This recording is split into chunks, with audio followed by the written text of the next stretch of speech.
Welcome to Business Acumen, Session 10. This is the last session.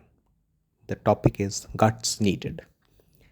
Last week, in the Session 9, we talked of employees make the best businessmen. This program is focused on creating a workforce that generates opportunities continuously. This is being brought to you by METL Global Perspectives, www.metl.in. Courage with expertise. The most critical element for running any business is expertise coupled with courage. As there are limited number of variables which can be modeled and their possible impact forecast accurately, it is critical to develop the courage to take the bold steps. These bold steps could either be a series of small, thought-through ones being created one after the other, or a single large leap. It is very crucial for organizations and individuals to be able to provide this environment so that an individual can take the courage to start something on their own if they have the expertise. Also, the individual, if they feel that they have the expertise, they should have the wherewithal provided to them so that they can able to start something. It is not about startups and startup culture. That is just one part of it. Just think, why would an individual who has deep technical expertise and knows how to do things does not start on his own? They have to be provided with whatever needed so that they can start on their own, and even if they don't make it to the level that they wanted to, they should be able to sustain themselves. The big risk is of them losing everything in the process, and that should not be happening, and there should be adequate support provided so that the individual is encouraged to take these bold steps. Guts needed. This needs courage, also known as guts. It is one of the most important elements for developing business acumen. If the thought process is clear, and necessary business courage will appear. A few instances of businesses making bold decisions that worked out positively. Steve Jobs creating and recreating Apple Inc. Walt Disney and the making of Snow White. Walt Disney organization was nearly broke when Disney had the idea of creating an animation picture. The first one was Snow White, which was such a hit that they never looked back after that. But before that, till that time, he was really struggling. Andy Grove and Intel's move into microprocessors. That organization which led at one point of time and was the star organization in this was later found struggling too and had to recover itself and its position. Kumar Mangalam Birla and the acquisition of Novelis, and how the individual took a leap based on his understanding to acquire a large organization in another geography altogether. Making decisions with incomplete information. Business courage needs to be developed over time by making decisions in the absence of complete information. We think that spreadsheets have everything. We think that we have modeled all the scenarios, but in reality, it never happens. Individuals with business courage or guts have a clear understanding of the future, deep appreciation of the business model, and can envision the broad steps needed to make that happen and get the right people in place to ensure that the steps are executed well. They have the ability for thinking through rapidly and the conviction to make it happen. The ability to make decisions is not like a coin toss and getting it right by stroke of luck. It is about putting the entire business acumen at work and being able to connect the dots with enormous speed. At the same time, having the courage to make this happen and implement that decision, even though several people will say it will work, several people will say it won't work.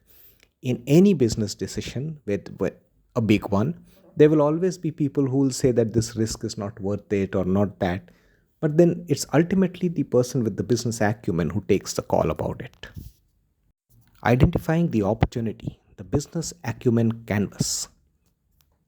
When we talk of connecting the dots, what are these dots? How many of them are there? It means an interconnected manner that addressing the six elements, which is the stakeholders, the opportunity, the broad direction, the type of business, the value proposition, and the focus sector. We did talk of four of these in the DBVF approach that we talked earlier. Here, we are adding two more aspects to it, which is stakeholders and opportunity. Now, the stakeholders can be customers, business partners, organization, or employees. Whose focus are you going for? Opportunity, improving work processes, evolution of business model, continuous improvement, disruptive innovation. What is the approach you're going to take? Where is the opportunity lying? The broad direction, faster, better, cheaper, healthier. What is the edge that you're going to have? Type of business. Are you going into it as a financial business, as a product business, or as a service business? The value proposition. Is it going to be customer centricity, product excellence, or operational excellence? How is your business going to get configured around this value proposition, the one that you pick? And what is your focus sector going to be? Consumption, investment, government, export, or import substitution, or import by itself? Now, when we look at these, you might have modeled your business around one of these. All of the others that are left out are therefore the opportunity for you. Now, these are different ways to do the same thing. For example, if you look at a hotel industry, one can have a classical hotel built with real estate being the major thing and have bookings and serve customers. One can have an Airbnb kind of a thing where it is largely a technology solution and the real estate belongs to someone else. One can have other variations. Instead of having small rooms and bathrooms, they can just provide that as motel facility. These can go down to even those smallest possible capsules that one talk of. There are different possibilities as to what is it that you're looking for, whom are you focusing upon. And when you look at these six elements and keep on toying with these, you will get so many different business ideas. There are at least 500 different business ideas right in this one particular canvas. That is what you can go for. When I have consulted for organizations that I have been into B2B, I've asked them that why don't you go into one product, which is the B2C, and see how can you make it happen. So there are various ways to look at it. You don't want to do B2C? Tie up with someone who can do that. Need not do everything yourself. But still, this canvas gives you so many opportunities to focus upon. Using the Business Acumen Canvas, existing industry. If you want to get into an existing industry, start at the broad direction. Select one box from each of the other columns and then design your business. In this case, the boxes that have been identified in orange, these are the ones which are supposed to constitute the business. The organization that wants to do this or the individual wants to focus upon starts from faster. Then he figures out continuous innovation and the stakeholders to be customers, type of business is service, value proposition is customer centricity, and the focus sector is investment. A concrete maker. In this instance, the company chooses faster, continuous innovation, customers, service, customer centric, investment. The current modes in which concrete is made are bags, RMC, and in situ plants. Company wants to do it faster. They can provide prefabricated systems and structures rather than occupying space and the traditional modes of concreting. Another option can be making small concrete blocks which, like Lego blocks, can fix on each other and be able to provide the necessary traction that is needed to create a building out of it with holes, preset holes in them, and from those holes the rebars can go through. There are different ways in this can happen. Using the Business Acumen Canvas, new industry. If you want to get into the new industry, start at opportunity.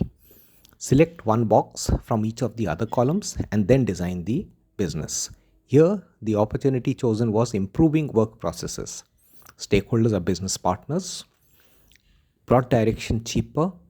Type of business product. value proposition product excellence, and focus sector is consumption. A perishable food items provider.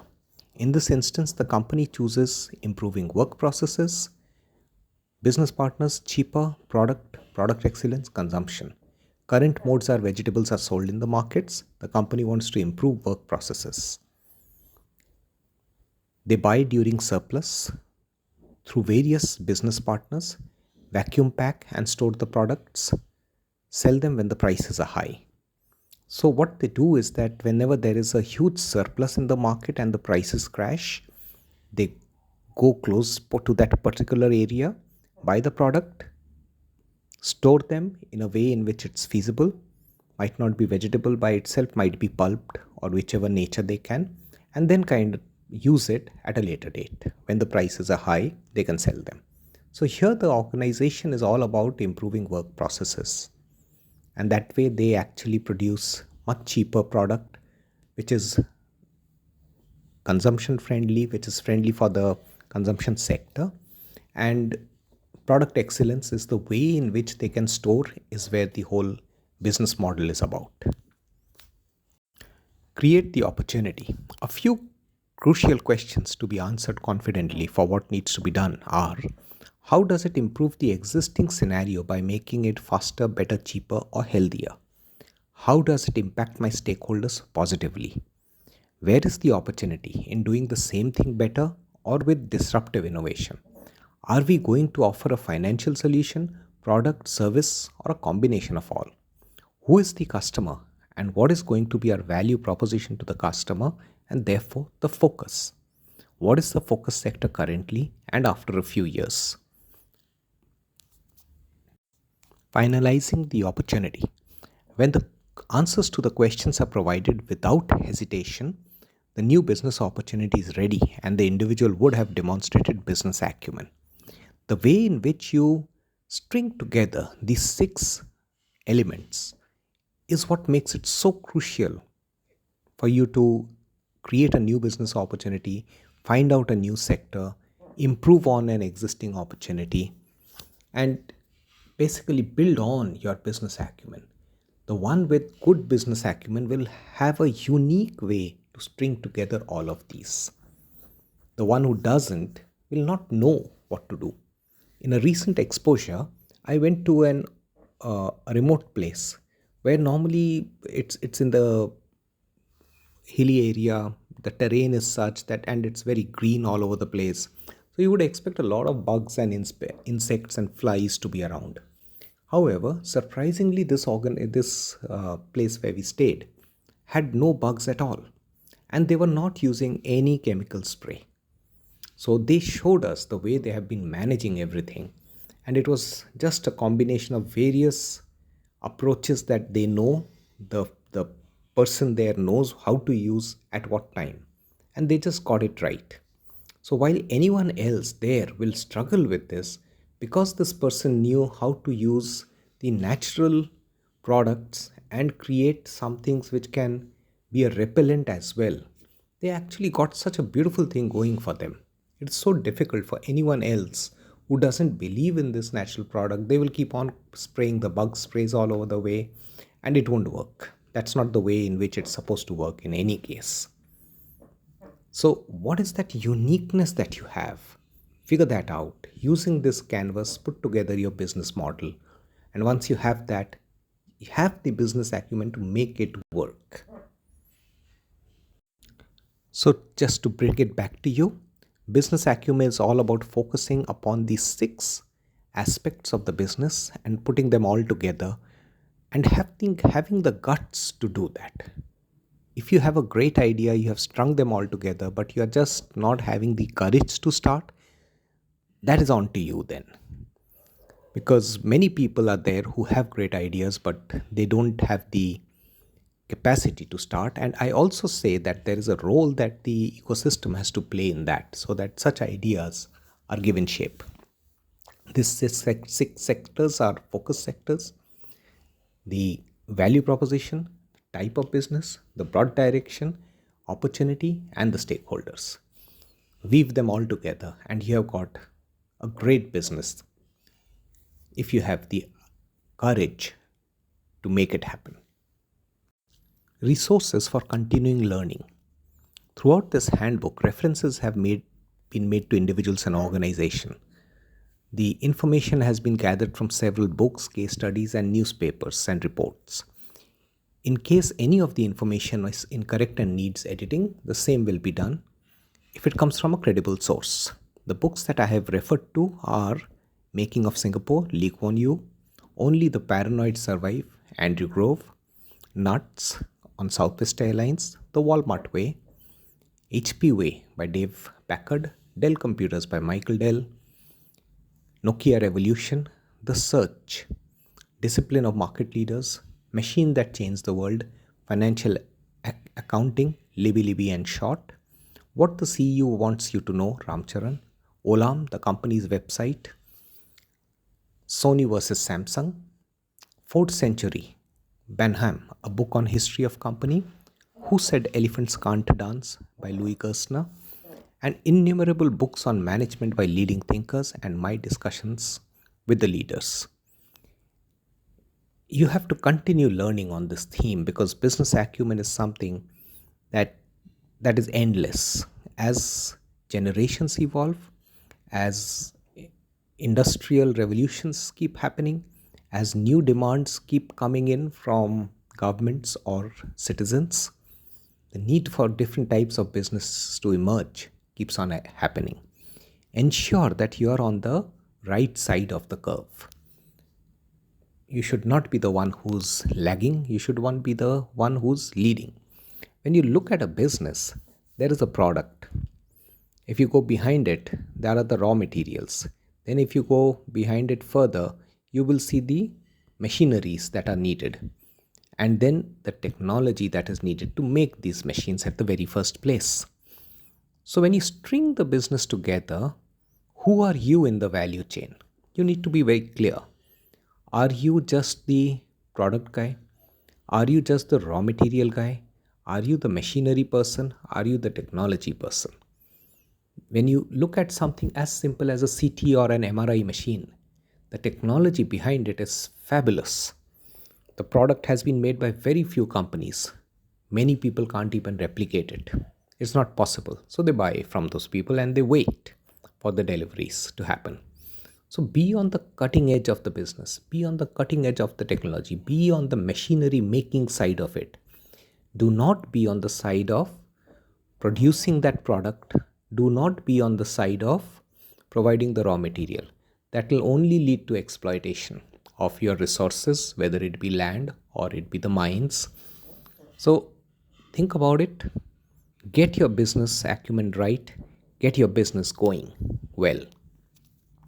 Questions. Who is responsible for generating opportunities from employees? Is your business ready for sustaining over the years? Is your business an idea business? Do you have the thought but not the courage? What is stopping you? Who are you going to be? The product producer, the technology producer, the machinery maker, or the raw material provider? Between these four, there are so many things that are going to be different depending on what you want to be. Always try to move up on the value chain. The higher you are up on the value chain, the more you get, the more you command. I hope you enjoyed this particular lesson. You can contact me at saugata@metl.in or reach out to me on my WhatsApp number 9966027808. This was the last session on business acumen, cuts needed, and this is just the start of business acumen for you. Should you have any question, please reach out to me and I look forward to have a conversation with you. Thank you. I hope you enjoyed every bit of the sessions as much as I did creating it for you.